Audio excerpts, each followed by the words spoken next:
Hello and welcome back to F1 Manager 2024. It's September 2027, in game now, and our lowest mentality is Daniel Ricciardo. He doesn't drive for us, he's just here. He's just here to do advertising. We're at Mexico. For this next race, this will be simulated. We'll do the sprint at Brazil afterwards. I've got a few things to talk about, but we'll do that during the race weekend. Nothing to talk about specifically in-game event-wise. The fire has ended and we can now continue building the things that we were building before. It's not affected anything. I'll show you the calendar. They just arrived essentially 9 days later than they were going to, and I think we can still build 2 in time for Brazil anyway.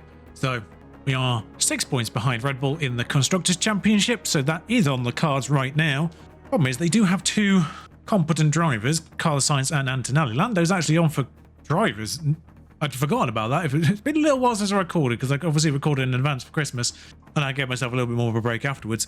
Yes is up on a weird day. Apologise for that one. But I figured with 3 episodes left in this particular season, I would just do 1 and then 2 to round things off. Let's get into Mexico, where we're very good, of course. So why is your prediction 10th or higher? Why are you 3 places lower?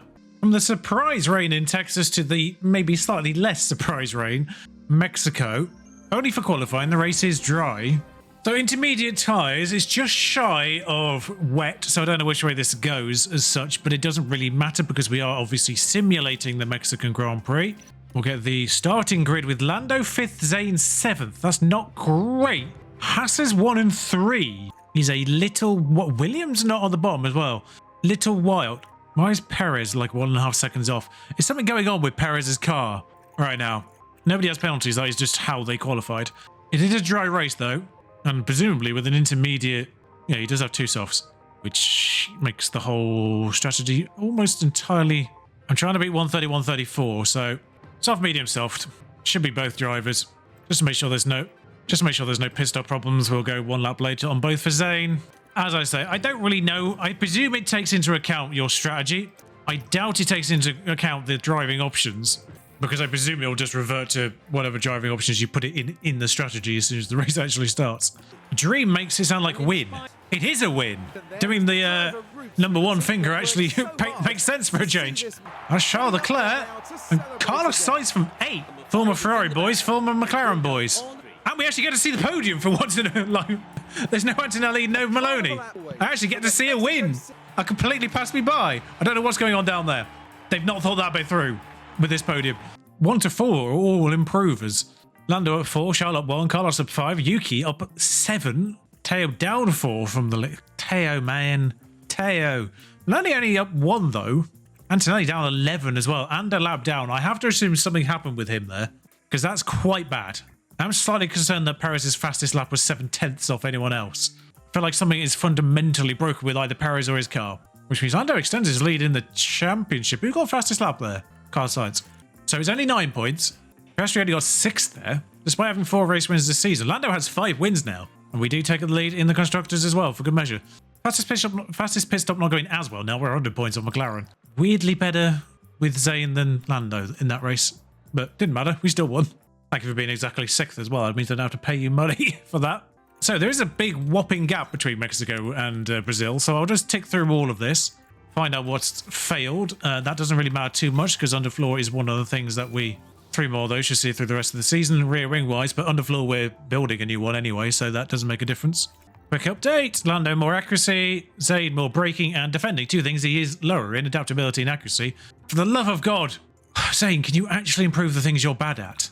I mean, it would help if I actually put you on a strategy that had them in it, wouldn't it? Wait, hang on. Yeah, race strategy is the one I want, isn't it? I have in theory fixed Carpentier's retirement, but I don't know if it's going to actually... His contract has 2 years left on it now. I basically just gave him a longer contract through other means. So in theory, he shouldn't retire now. Oh no, he still has retirement announced, so I don't know what's going to go on there, frankly. I also unretired some drivers that were retired when they shouldn't have been. You know, people who were 25. That I didn't get announcements for because previous years I didn't get an email that said they were going to retire. I feel like we need to do speed again all of a sudden. My only concern with this design, actually, is that I feel like I've overcorrected. I did forget to turn car development for the AI back from easy to standard. That might be why. I mean, it is kind of fair game that I spent half the season up to this point struggling to keep up because the AI were overpowered. And now I've spent half of the season then outpacing them because the AI were underpowered a little bit. So it's kind of worked out vaguely evenly now, but we'll see how the last couple of months go because the AI should still develop. Of course, like I said, they've got infinite money, so they just won't stop. And I will do all my focus on research from this point onwards anyway. So these are the last new bits, and they're not even that great, I don't think. One of them, underfloor probably, but side pods aren't a huge gain. I tried to make them a big gain, but they're not actually. How much cost cap have I actually got remaining? 29, we're all right. I thought we might be in a bit more peril because obviously I had to emergency manufacture a lot at the start just to keep vaguely in touch. I think ultimately, no, deny that. It doesn't even work anyway. The design, 45 days is actually quite a lot, but pity would not actually, that's a good point. I could actually do research though. So we'll just do research in things that we don't have any research in so far. I think if we had a problem with the cost cap, I might have done something about it just because of the situation we found ourselves at the beginning of the season, but I think we'll be okay. I think there was actually an emergency manufacturer that I forgot to properly refund myself for.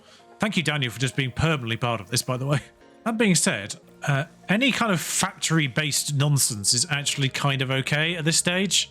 I had to avoid putting any factory-based stuff in that one, just because I need to make sure these turned up on time the day before the race.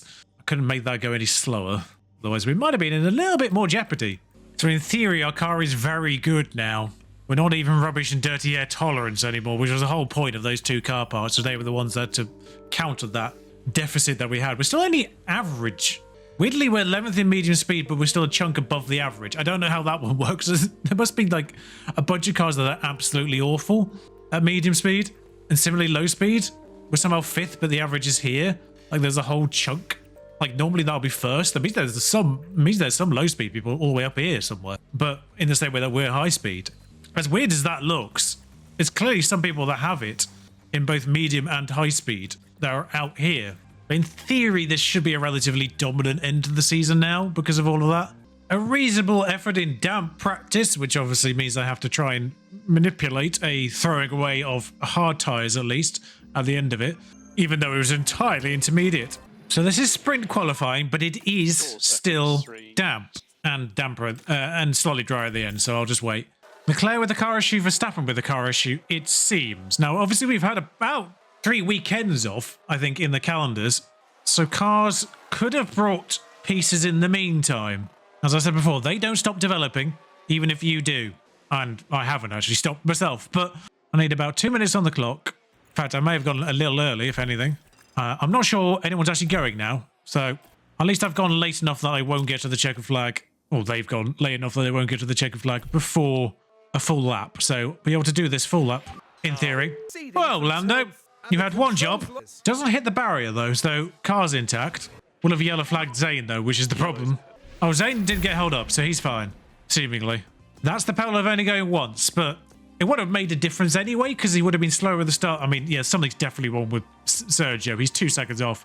I'm going to investigate that afterwards, because I need him to be competitive for the remaining 5. Like, I thought there might be something wrong last time, but I wasn't sure. Now I'm certain there's something wrong with him. Slash his car. Specifically his car, for whatever reason. In fact, I can actually look at it now. This session gets dry. In fact, it might actually be dry by the end, but it's probably one of those still better on intermediate dry situations in that changeover period. People are going now. Why? I did look under the hood. I can't really explain why Sergio Perez is that bad. The only thing I can find is that his gearbox is basically about to give up. He actually has better aerodynamic parts. Enzo Fittipaldi's running a first spec rear wing, while Sergio is running a 4th spec, for instance. So I don't quite know what's going on there. Well, it's happened again, so I don't really know what's happening here. There'll still be better. Unbelievable. Sargent clearly spun on his lap as well, actually. I didn't even notice that. He beat Sargent. That is ridiculous. Haas is strong, though, seemingly. Very strong, seemingly. Well, this is an interesting sprint, because both drivers have to do something, essentially. A pushing medium is better than a soft, apparently, so we'll go for it then. 24 laps around Sao Paulo in today's sprint. And it's lights out, and away we go! Lando from the rear of the field immediately gets inside both Williamses. Anyone not on a medium tyre? Just Perez. Really not helping, Sergio. Game are you? Also, I didn't realise Lawson was out there with us. Piastri was out in Q2 as well, by the looks of things. So a couple of our rivals in a similar spot of bother. I mean, it's only a sprint. There's only 8 points on offer, but this for the Red Bulls is not helpful. We only have an 11-point advantage. That's exactly, well, not now it isn't, but that was exactly 11 points. 6 and 5. But we're immediately leaving Sergio for dust. I cannot explain him. I have to wait for full lap to actually look at his car in-game to prove the gearbox thing. But he is only 79 rated now as well, so he's not good. He is absolutely collapsed. Weirdly, now that he's back driving. His rating's somewhat held while he wasn't in a car, and then as soon as he gets into a car, immediately just collapses. Well, he's across the line anyway, so we can have a look at his car. If I can ever remember the right way to get to this stuff, that would be superb. Yeah, his gearbox is 24%. Not showing any problems, but it is 24%. He's also on a hard tyre right now, so that doesn't help. But I don't know why he's specifically so slow. The Alpine as a whole isn't bad. He's got the better car pieces on than his teammate. It's a tricky car to get past immediately there for Lando in the form of Lawson's McLaren. But then again, Lawson hasn't exactly been setting the field alight. Nonetheless, should be slightly easier pickings here in trying to, I say easier, Kevin, in real life, not a easy driver to get past. The Audi's maybe not liking Brazil, I mean, he's passed him already, never mind. And that's also Dennis Hauger to be taken. It's 3 wide up the main straight as Lando on the inside deals with both of them. I was about to panic about our tyre situation, but then I remembered we're only 2 laps in. We will have to come off them to get these tyre temperatures down, because that's insane, by the way, 126 degrees. Not really paid attention to Maloney. He's only got himself up to 14th. He's not got... The problem with Maloney is he does have to get past Piastri first. The Haas's have left the Red Bulls behind. Oh, no, they haven't. 7 tenths. Why is Lando the one in trouble now? I mean, DRS isn't going to help here, but he has got DRS on the car in front of him, so should help a little bit. We'll just go back onto neutral to get these tyres back down again, and then we'll see how this plays out. Crucially, Zane had DRS and still doesn't make the move. We're in for a long race here. Could be some vital points for Ferrari, who haven't been superb of late. And Aston, for that matter. Now it's just one big train again to Russell. Actually, Fittipaldi in 11th. Lando does fastest lap. Sure he does. That makes sense. I'm hoping to get some clear air at some point, because this tyre temperature thing is not helpful. Maloney finally gets Fittipaldi. And Tsunoda, who falls through the pack. Going to take a risk here with Lando by making him risky. So I'm going to need him to make some moves here, because Maloney's actually making inroads at last, so he might sneak into the points at this rate. Albon likely in 7th is the last bastion of point-gettable regions here. Nice finally claimed Sargent. Wait, Gasly came through at one point. Where the hell did Gasly come from? Burning his tyres. He's burning his tyres. Weirdly, it's actually Russell and Djokovic that's gone for a wander here. Both of them don't exist anymore. Oh, they do. They're down here. They're on the right-hand side. You can't see them. But that's Djokovic there. We presume we'll get this replay. At the center S, as Crofty says. I'm confused by that one. It's like they didn't seem to make contact until they hit the barrier. It's like they both lost control simultaneously, and then one of them hit the barrier, which then put them into the other one. It's actually red flagged, the race. Which, if I'm not mistaken, means you can do this. And I think everyone will do this. We've only got 14 laps to go. This works out really well for Gasly, who smashed those mediums.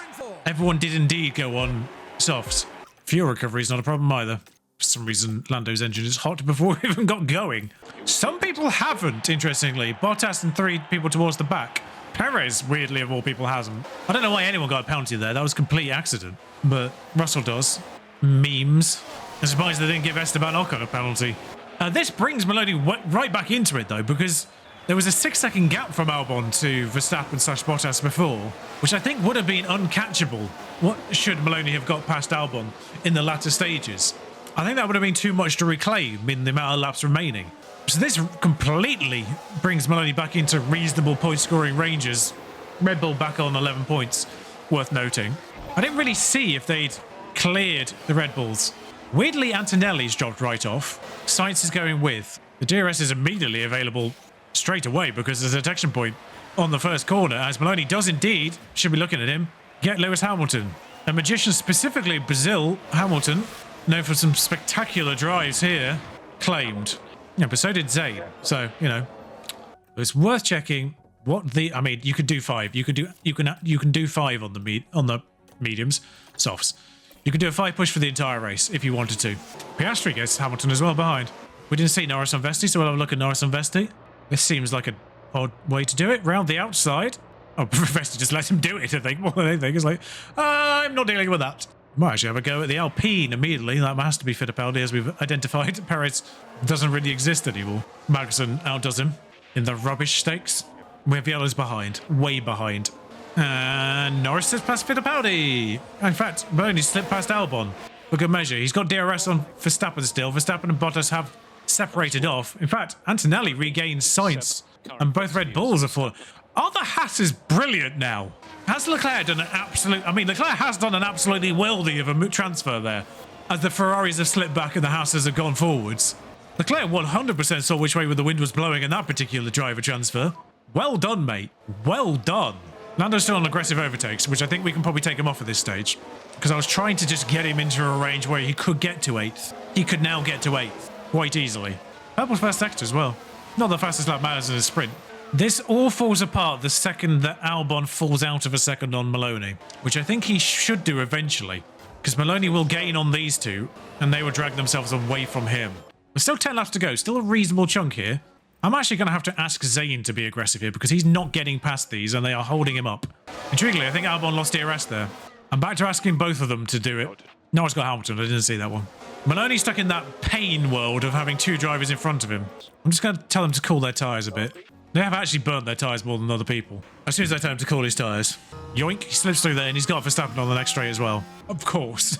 You can't run away from him though. And actually he's fallen right off. But struggling more with tyres than I thought they would. Truth be told. She'll have to go destroy these tyres, lads. This is for position. And both are trying to get Verstappen in 6th. Sorry, I completely ignored the race at the front. Antonelli, out of nowhere, has got that gap back and passed both Haas's. Sainz is struggling, though. He's behind Piastri now. Piastri also come out of nowhere. So final lap, Maloney gets past and clears Verstappen. And then Norris clears Verstappen, which then gives Norris the DRS on Zayn to go 6th. Lando's mugged Zayn right off there. Now, don't forget there is DRS to the line, though. What about tyres? We've got enough to get to the end of the race. Full 5 actually wouldn't... I think they burnt faster than the game said they would, because the full 5 won a goal, so we had to come off those. Yeah, Perez is... Oh, finally actually showing a fault, so he might get rid of that gearbox at last. We'll see how he runs. We'll see how he runs without that rubbish gearbox. If he runs okay with the new gearbox, we've actually caught Sainz, which saved Lando in the end. Gasly gets Verstappen on the line behind. That's incredible. A point for Audi out of nowhere. Leclerc wins as well, which is good for us. So Ferrari end up without a point. Aston Martin end up without a point because Strojovic crashed and Bottas was 10th. Hell of a recovery drive from our lads. And Gasly. And Piastri for that matter. 9 places for Piastri. 16 in a sprint for Lando. Only 8 for Zayn. Worse than Piastri realistically. And worse than Pierre realistically. Sergio Perez's best lap was 9/10 slower than anyone else. So because of that sprint, they returned that tyre. And I guess one tyre got returned before the sprint. Because I don't know why they returned the 98% hard. That was the one we burnt in wet conditions just to get it out of the pool of tyres.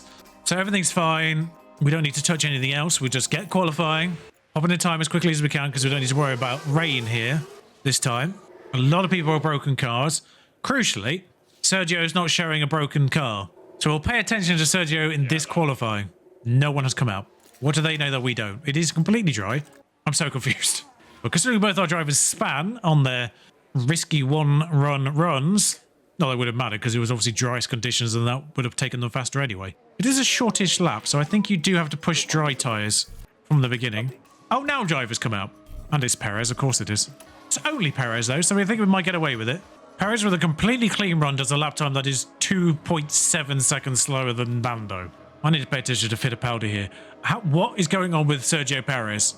Why is he anomalously bad? Porsche's gone faster. I don't think we need to worry. Okay, so Fittipaldi was 1.4. So Perez is only 1.5 off his teammate. I'm going to presume he's still got a problem, even if it's not gearbox. Maybe he's still running the gearbox and it fixed itself. Lawson gets himself out of bother. Better showing from Williams. Russell's out. Haas is 1 and 2. That concerns me. Lewis with the penalty. Russell with the penalty, of course, the sprint. Albon with the penalty. There's no penalty for Perez, which makes me think he hasn't changed his gearbox, because surely a gearbox changed at this... Oh, mind you, that you do get 4. Yeah, we've never been in danger of having a gearbox problem, so... I guess it depends on how often you've crashed. A lot of wounded vehicles, including Leclerc. Leclerc using a used tyre here is going to be an interesting marker. It's slower. But it does mean I think other people are using used tyres as well, so we might have to use a fresh tyre just to make sure we beat their fresh tyre times. Is it us versus Haas now? What's going on here? Oh, everyone's come out of random times. Actually, no, I say everyone's come out of random times. It's basically just the McLarens. I'm going to come out just because I'm not confident. We'll pop on board with Zane Maloney. We'll do a flying lap of Interlagos with him. Clear track. I say that, the McLarens are going to have to be negotiated. Otherwise, clear track. I think we'll be fine. This is mostly just trying to fend off, bear in mind there's not a huge gap here, fend off people doing faster laps, although the McLarens have done their second runs and haven't seemingly improved that much if they did at all. Robert Wheatley is going from low to... because there was a red flag in the sprint. That's why the rubber's low. So actually there might be reasonable track evolution, which we probably ought to be worried about a little bit. I don't know who's on a flyer and who isn't. I say that. I mean, both our drivers have gone slower. Lando has had to negotiate the first McLaren already, though. There's no excuse for Zane Maloney. I feel like Lando's also catching Vesti. Maloney does at least go faster. I mean, that's a great place penalty. That's a great place penalty. Doesn't matter. We're fine. Lando actually does retake first somehow. Probably from drafting Vesti on the straight at the end. But we are fine. But that's a great penalty for Lawson. I don't know which one it was. In fact, they're not actually in the pit yet. It was Lawson. It is a Q2 appearance for Kevin Magnussen, though. We'll just shout him out for the moment. Can he improve on 16th? No. Yes. No. I got excited when I saw the time change. Lewis, are you on a flyer? Or did you just cross the line in time? I think they're all done. Yeah, they're all done. Good showing by Gasly and Drogovic, crucially out-qualifying Bottas. Guaranteed. As Bottas is now out. Clean banker lap anyway. Everyone came out after we'd even crossed the line, so that helped. Not as good a first run, though, this time round. It's 1:07.2 and 5, respectively. Maloney probably getting the benefit of a slipstream. Not a great lap. Lawson through to Q3. That's not a guarantee. We'll just ruin Antonelli's lap. That's fine. Says you're either coming out a second before everyone else. Thing is, Lando's proper pushing from here anyway, so I don't know if this will help or hinder Antonelli in the end, but probably hinder. We got where we did just to have the least traffic interference. Around Lando goes, he's too far away from Zane to get a slipstream because he had to deal with Antonelli, I think. Which is a shame, but both go slower in the... How are you going slower? How is it physically possible to go slower on brand new tyres? You're on brand new tyres, aren't you? They're on brand new tyres. Obviously done the heat cycle of getting out, so they've lost a little bit, but how... I mean, I kind of understand Maloney being slower because he was, in theory, being slipstreamed. I don't understand him being slower in the first two sectors. I would presume that to be mostly this sector. Yeah, Zane goes slower overall somehow. How is this? I mean, they're so tight. It's so tight. And I do need to just put everyone on conserve here because they are catching people. Our saving grace here is that Haas is inside that McLaren. I say the saving grace. That was Porsche who gained half a second from that slipstream at the end there. He was first anyway, so I don't think that's affected anything. It's a ridiculous slipstream benefit, but it's not affected anything. It was tight up until that point. Yeah, I'm so confused. How can we be first in so many metrics and yet still not dominate? Starting great because people have penalties. Perez starts with the pit lane. He has changed his gearbox, I think, after qualifying. Georgian goes down 3. Albon and Lewis are both 10-place grid penalties. They're car parts then, aren't they? Lewis got to do it all from the back of Brazil. Not for the first time. So they're saying 2 aggressive mediums. We have spare softs in the bank. My one concern here is the just timing of this more than anything, because I think there's a lot of wiggle room here to go backwards. So it is a 1:23.13, 24.48. Just make sure they are... Well, it's great to have you with us, folks, as we settle in for the weekend's Grand Prix action. Could this be a big race for that man, Alexander Albon? P20 is definitely not where any driver would want to find themselves. But they've got to get their head down and work hard. And it'll be exciting to see just what will happen here today. Who will win? Only time will tell. Here at the Sao Paulo Grand Prix. And it's lights out, and away we go. So Porsche leads Carlos Sainz and Antonelli behind him. Piastri in close pursuit, and Lando just tucked up behind the pair of them. Just kept it sensible, as did Maloney behind. I did notice that. Both of them just kept themselves out of any attacking or defending lines, really. Now Lando has a sniff, but doesn't really commit to anything. Sainz has a go at Porsche, though, which might just hold proceedings temporarily. He does make it. In fact, Piastri having a go at Porsche immediately as well. It's not a great first lap from Teo Porsche. Having a having the spell of the old Lando Norrises on his first lap there. He's down to third. Teo, mate. Oh, that's not great. So Red Bull, McLaren, Haas, Red Bull, AC, Haas, AC. McLaren first and eighth, with all 6 drivers from 3 teams in between them. Maloney gets Leclerc though. DRS activated. Didn't actually see that overtake. It happened behind Lando. Actually, Lando just effectively just boxes Charles Leclerc in. It gives him no option. Kind of bizarrely teamwork. Accidental teamwork, I think, but teamwork. So obviously this is an aggressive run. We're on full 5 now. We'll take it down to 3 and then we'll go back to 4. And possibly somehow Perez is even slower, but he had the pit lane start, didn't he? So he'll be separated to start with. Sorry, that's a good time to come back. Hello, Lando. He's separated to start with, and crucially on a track where there are 2 very strong DRS zones, not being in the DRS train at the start, massive hindrance. Although he is lapping 4 seconds slower than him, 3 seconds slower than Russell. Some of that's DRS, not all of it. Yeah. Okay, Perez is actually running about 3 seconds slower than anyone else. There's something fundamentally wrong with his car, and I don't know what it is. Just his car as well. It's not both Alpines. I didn't even see the overtake. He just got Piastri. So, whoops. But goodbye, old teammate. I was too busy lost in Perez's world. Unsure why he's a random roadblock. Well, I'll come off these tyres now as well. But I only got Piastri too. Might get that replay any moment now. I'm getting his message, but not his replay. Just takes a dive. That's a good 5th place claim. Strange Oscar's gone from 1st to 5th in the space of 2 laps there. Porsche attacking Sainz back now, though. And this could be a right old ding-dong for the lead. As Norris lines himself up against Carlos Sainz. Now not actually pushing his tyres, of course, but gives Teo Porsche a bit of breathing room here. Still has DRS, but not enough to catch him. As Albon has a problem, seemingly.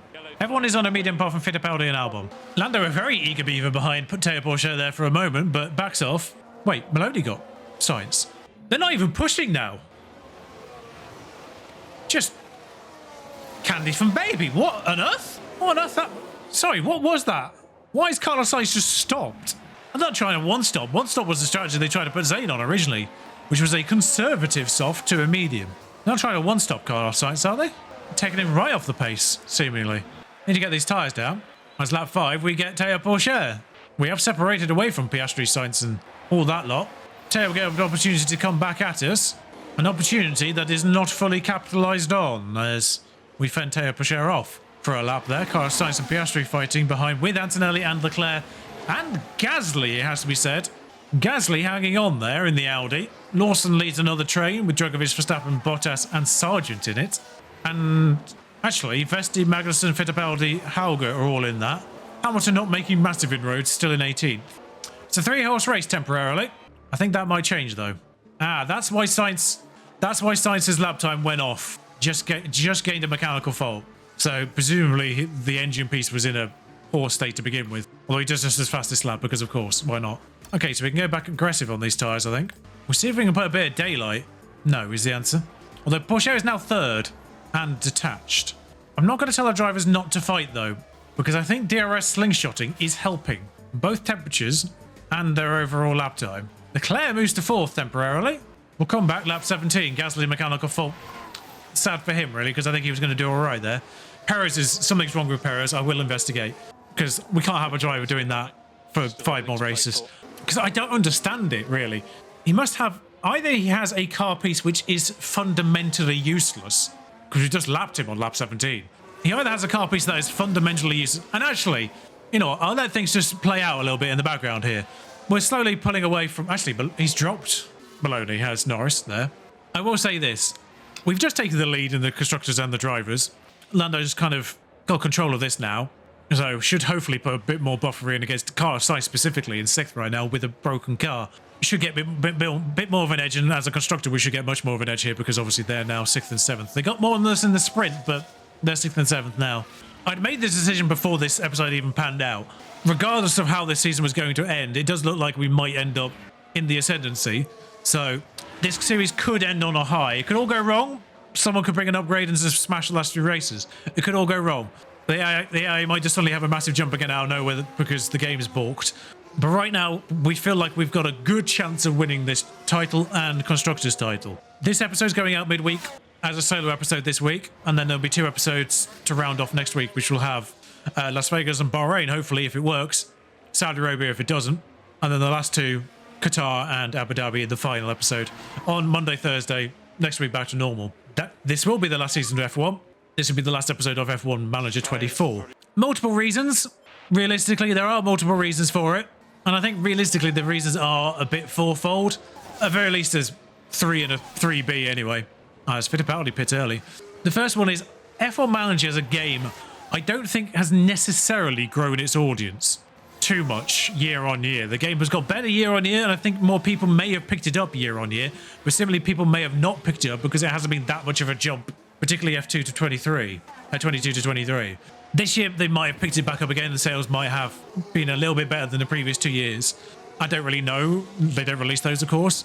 But realistically, I don't think the core viewership across everyone has improved that much, which is effectively leads on to 1B, which is because F1 Manager 24 is better than 22 and 23, despite everything, the big guys have stuck on. Now, I say this as a small creator.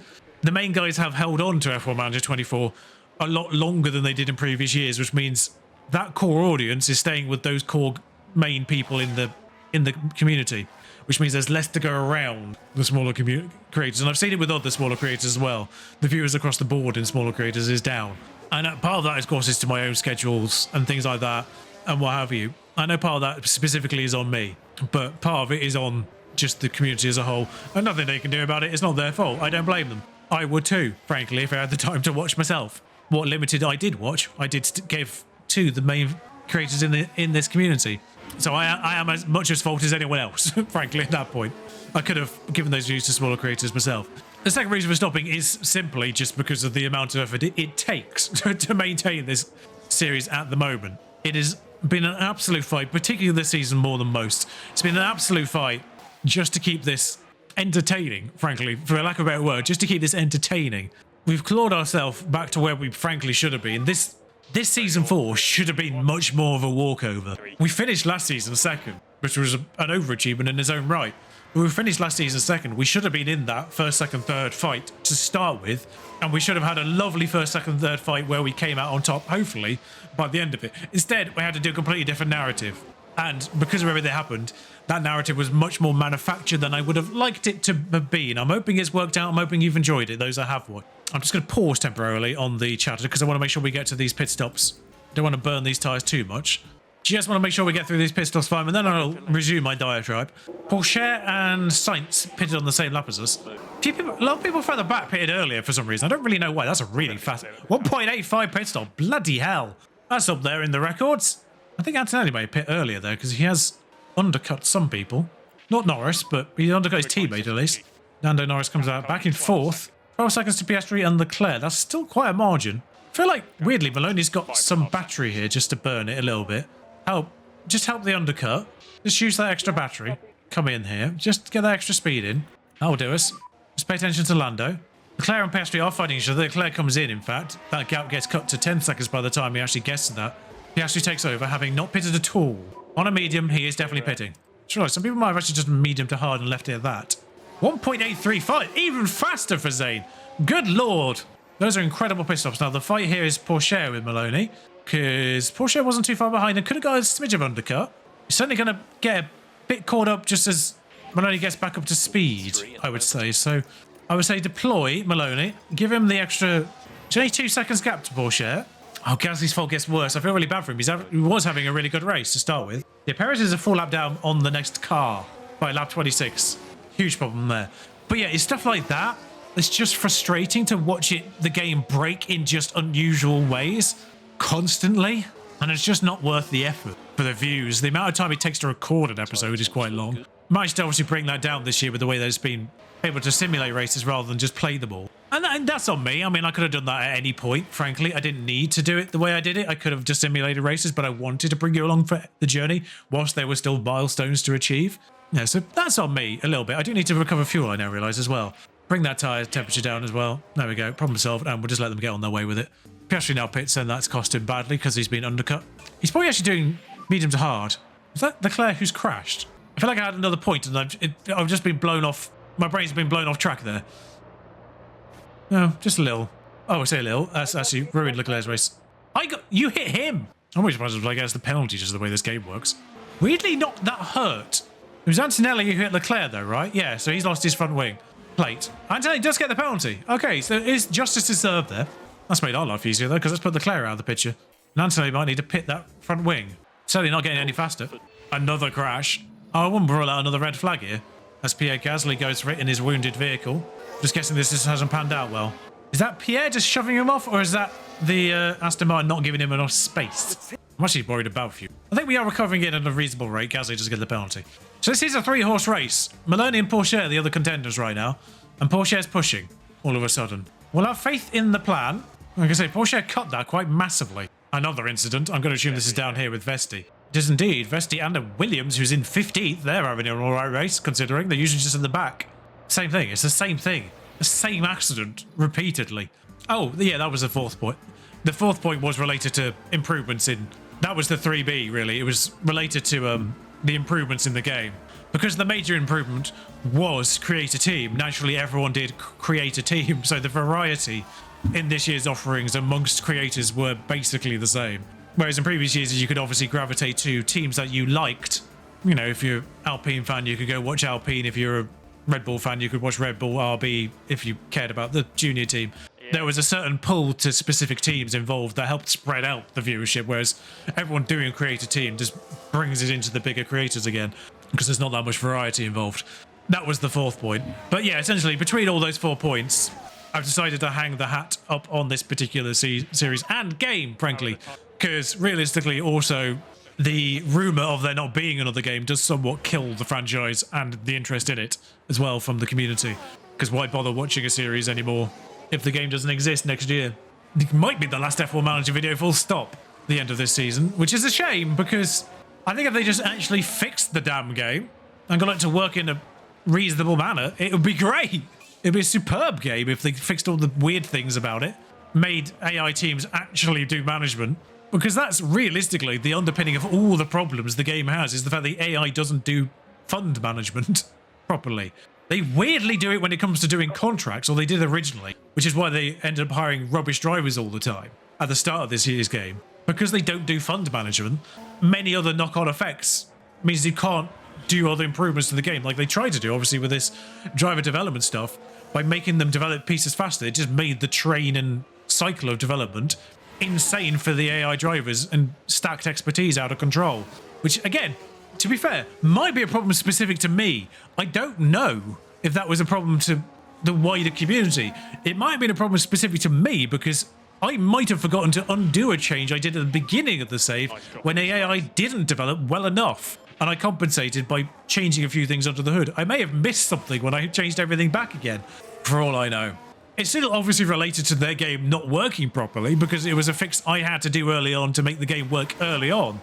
If that is the case, I don't know. It could be specific to me and my modified game that I missed something when I undid everything and it's caused a chain reaction. But fundamentally, the principles of what I think was the problem, VSC, the principles of what I think was the problem still apply. Obviously, the AI have unlimited funds. They will just, and they never stop producing car parts. Oh, Gasly's race goes from bad to worse. He's fully out. He's binned it himself, I think. Yep, he's just gone into the barriers. Actually, VSC does nothing. It does one thing. Our tyres we're near pit stops. The pit window's open, but it's not, we're not there yet, but I think there's enough of a gap between our drivers we can just bother double stacking. We'll take advantage of this. Because Leclerc's taking advantage of it. God, how far back was he that he's taking advantage of it? And we're halfway around the lap. Porsche pitted for the second time already. Oh no, Porsche. Actually, he might have got a bit of an undercut there. Why are you... Oh, you are coming in. It genuinely looked like he wasn't coming in there for a second. Somehow Perez is 3 minutes down at this stage. Oh no, we've had a slow stop. Maloney's wasn't. Piastri didn't pit, weirdly. Is Piastri on a one stop? Yeah, he's gone onto a hard. Piastri was on a one stop. Which actually means we need to chase Piastri for this last section, and we still end up 3.8 ahead of Maloney anyway, so the gap to Maloney remained the same because of the double stack. So basically, the double stack was exactly the right gap already. We were 3.6 ahead and we're 3.8. He lost 2/10. He lost more than that because he got held up by Norris. But he's gained that because he did it under the VSC and Porsche didn't. In fact, we don't actually even need to probably recover fuel at this stage. So we need to hunt Piastri, which I imagine won't take long because we're on brand new mediums. He's on hards. How are we not doing fastest lap, man? Realistically, both drivers, just give it a go for a lap. Oh, we're hitting traffic, which is the problem. Norris does do fastest lap, though. That's the main thing. Lando hunting Piastri. This won't take long, I imagine. Antonelli's 11th and Sainz is 14th. This is a huge race for the constructors. They're currently getting none. The gap's growing to Maloney. That's largely because of traffic. I think Zane had a little bit more of a tricky time getting through what appears to be a Albon-Hamilton combination. Hamilton seemingly has got a different problem, same problem to Perez, but his car's better to begin with and his problem isn't as bad. I think part of it is mentality. I think Fittipaldi's probably got a better mentality. I might just put Perez's mentality to good and Hamilton's to good and see if that fixes most of their problems. Hamilton's car's still broken as well, just by the fact he's put new stuff in it this weekend and taking a penalty for it. Piastri has enough to fight back, which is weird.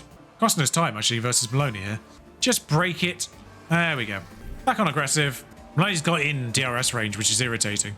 Finally dropped Piastri, though. So just remanufacture that gap. We're obviously prioritising Norris here, but yeah, we'll just remanufacture that gap. And just make sure he gets to positive fuel because I don't want him running out of the line again. I just hate that when that happens. Problem solved. We won't see this podium because Maloney's on it, obviously. Porsche is slightly casting Piastri in these final laps.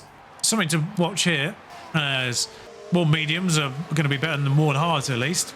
Russell got into 9th in the Mercedes, that isn't great. Perez is 4 laps down. He's 2 laps down on Bottas, which is ridiculous.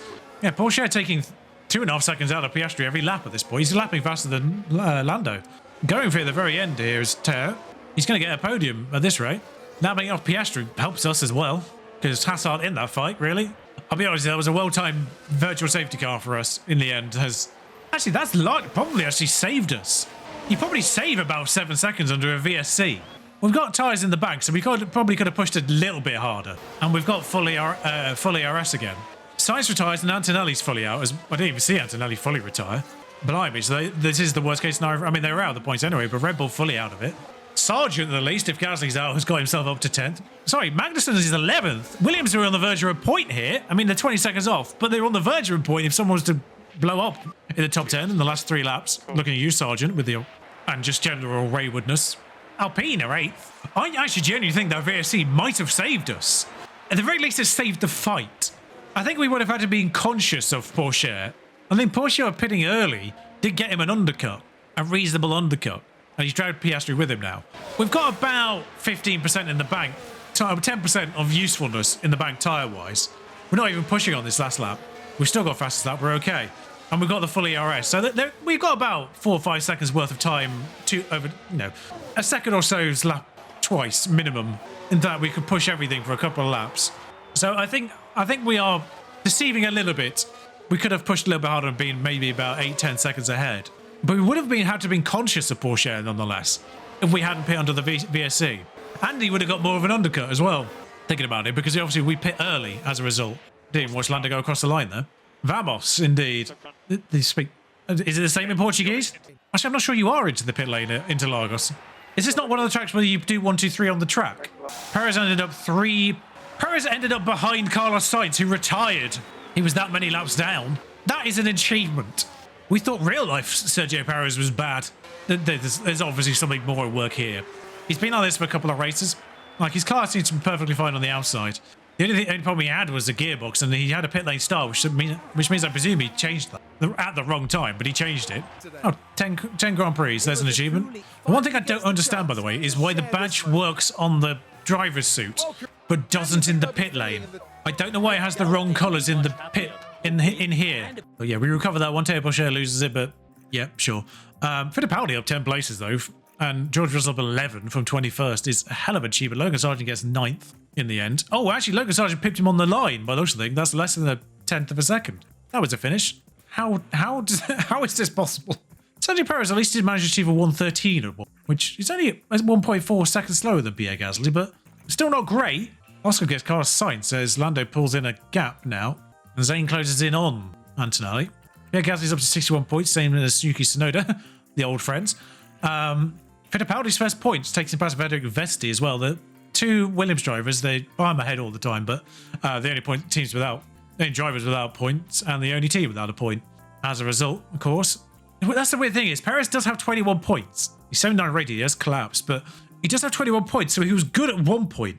So I don't understand this collapse if it is driver-based. If it's car-based, I can understand it. If it's driver-based, I don't.